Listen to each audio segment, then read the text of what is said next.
Assalamualaikum warahmatullahi wabarakatuh. Hari ini untuk kelas 5 kita mulai dari halaman yang keempat, kitab Syifaul Janan yang fotokopi, halaman yang keempat.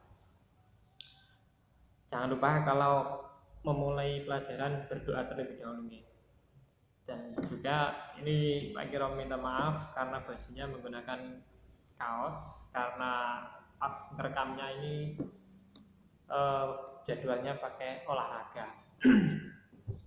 Bismillahirrahmanirrahim. Langsung halaman keempat paling bawah. Yang bawah itu sin soal. Sekarang pembahasan mengenai idgham. Punapa engkang kawastanan idgham.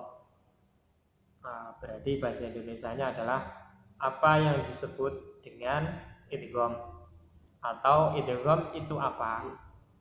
Jawab, inggih punika tetemunipun huruf pejah dhateng huruf gesang sekinten huruf kalih kala wau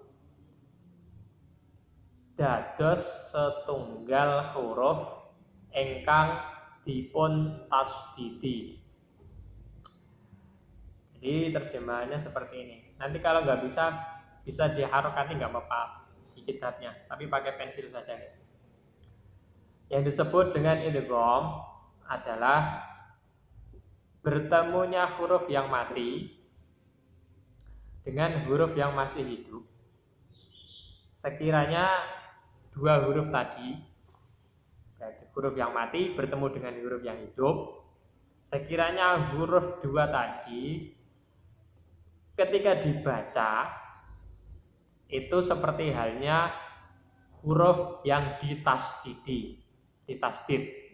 Itu yang disebut dengan idgham secara umum ya. Sekarang kita masuk ke pembahasan langsung ke idgham bihunahnya.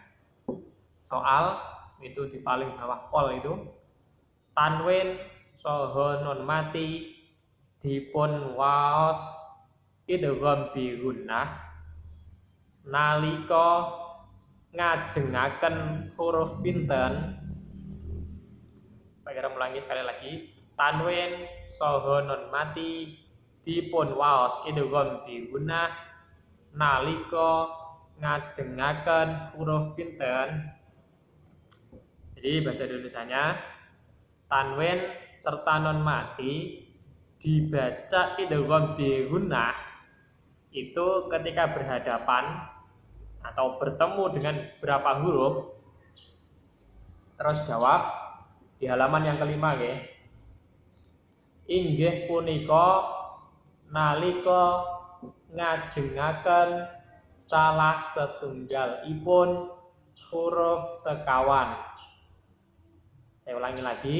Inggih punika nalika ngajengaken salah setunggalipun huruf sekawan ingkang dipun kempalaken wonten ing lafadz yanmu.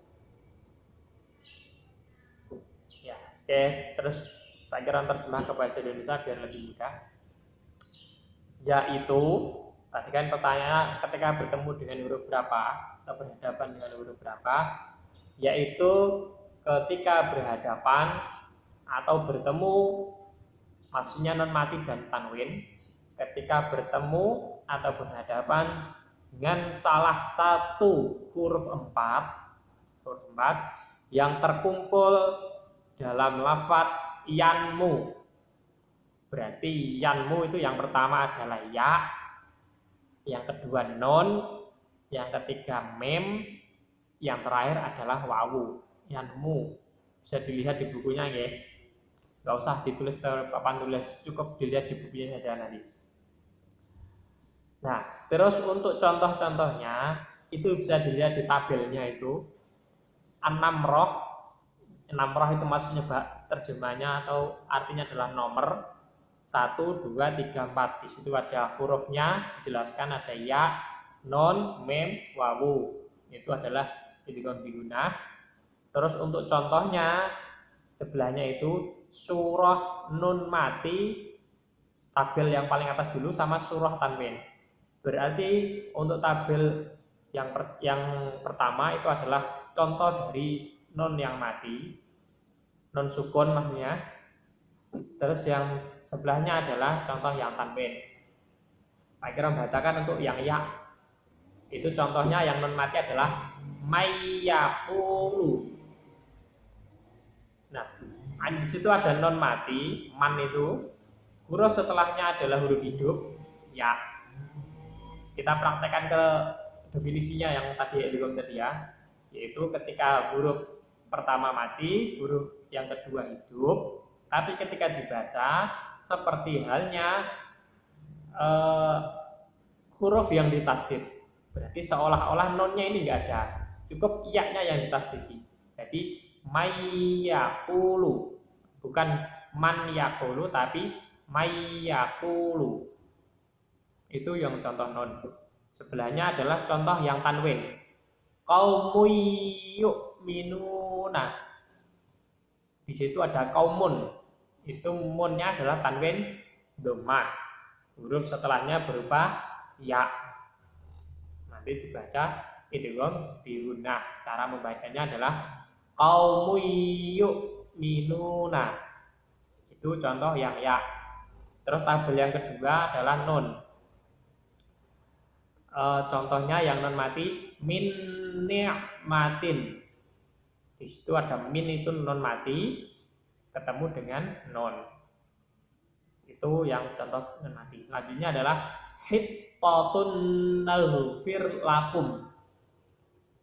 Nah, di contohnya adalah hittatun. Itu adalah tanwin dhammah lagi. Taknya yang ditanwin, huruf setelahnya berupa nun. Terus yang ketiga, mim. Contohnya yang non yang mati dulu, mim malin. Itu ada non, terus setelahnya berupa mim. Selanjutnya hudam mir rabbihim. Ya, di situ contohnya adalah hudan. Tanwinnya di dalnya itu berupa tanwin fathah. Terus huruf setelahnya adalah mim. Baca hudam mir rabbihim. Terus yang keempat bisa dibaca sendiri sama seperti atas.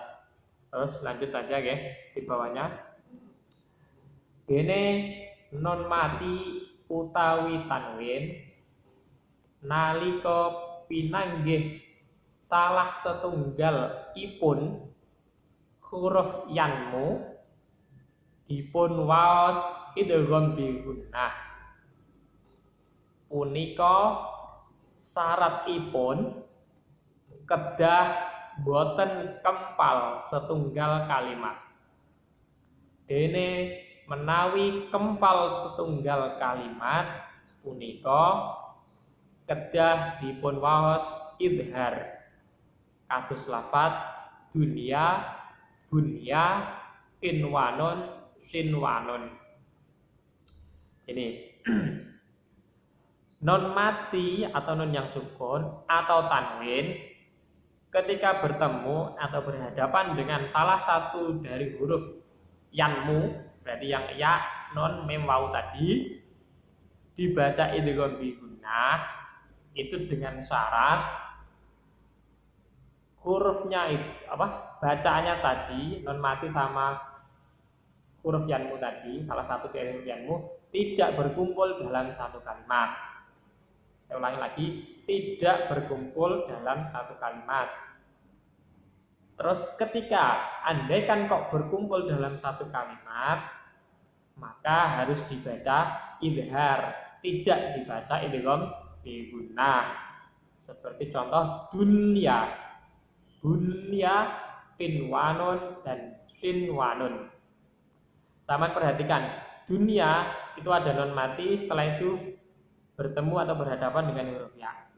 Akan tetapi non dan ya-nya ini tergabung dalam satu kalimat, maka tidak bisa dibaca idgham bi gunnah.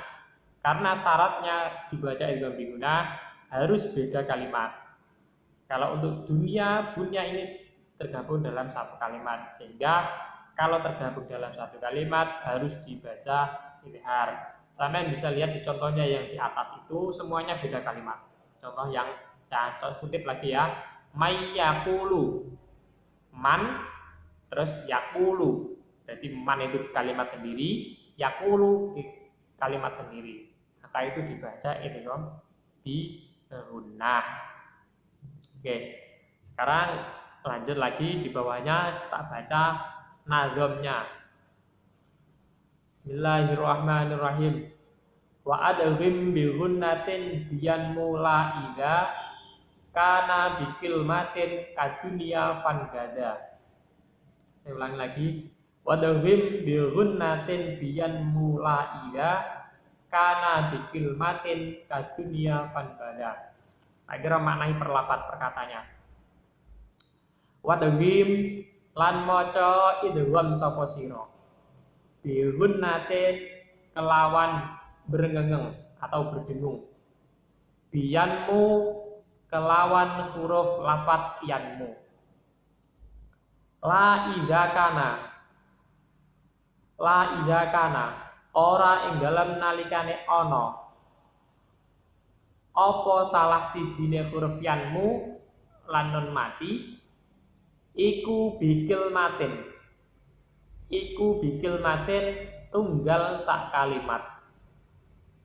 Kadunya kaya lafat dunia panbaza mongko buwango temen sapa sira. Ini untuk terjemahan bahasa Indonesia atau keterangannya sama seperti yang di atas. Ini cuman nazumannya. Wadghim bigunatin berarti bacalah idgham dengan berdengung. Kalau terjemah ke bahasa Indonesia ya, bacalah idgham dengan berdengung. Ketika nun mati atau tanwin bertemu dengan salah satu dari lafaz yanmu, huruf dari bertemu dengan salah satu huruf yang terkumpul dalam lafaz yanmu. Dengan catatan tidak dalam satu kalimat. Kalau dalam satu kalimat kadunya maka bacalah idhar seperti itu. Saya rasa bisa dipahami ya. Kalau kurang paham nanti bisa ditanyakan di Japri. Baik, kira mas akhiri. Wassalamualaikum warahmatullahi wabarakatuh. Semoga bermanfaat.